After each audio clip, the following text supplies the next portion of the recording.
Mahilig ka rin ba sa tinapay? Yung tinapay na ang sarap-sarap pag bagong luto dahil ang lambot. Alam mo ba na madali lang itong gawin? Less than 80 pesos, may masarap ka ng merienda na pwede mo ring gawing negosyo.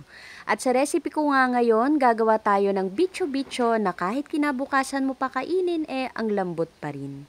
Gusto mo rin ba? Tara, luto tayo. Unahin ko na palang magtunaw dito ng butter. Yung isang buo ng butter, hinati ko yan sa 8. So, 2/1/8 yung tinunaw ko kasi times 2 yung lulutuin ko na bicho-bicho. Then, sa isang measuring cup, magmix tayo ng 1 cup ng warm water at 2 sachet ng powdered milk.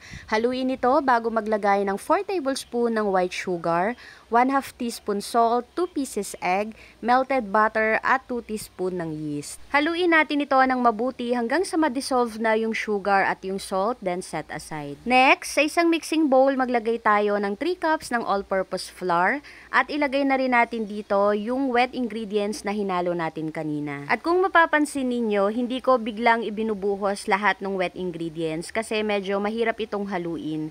So, much better na pakonti-konti nating ilagay yung wet ingredients, then dahan-dahan natin itong haluin. After natin itong haluin, lagyan ng cooking oil sa ibabaw, then takpan ng cling wrap, at i-rest ito for 30 minutes. At makalipas nga ang 30 minutes, ayan, kung mapapansin ninyo, umalsa na rin yung ating mixture. Sunod naman na natin gagawin dito ay magmamasa, at dito nga sa baking mat na gagamitin natin, lagyan muna ito ng all-purpose flour, then ilagay yung ating mixture kanina, lagyan uli ito ng all-purpose flour sa ibabaw at masahin. At ang magandang pala dito sa recipe natin ngayon, kahit hindi ka magaling magmasa or hindi ka isang baker, ay magagawa mo ng masarap at maganda itong ating recipe ngayon.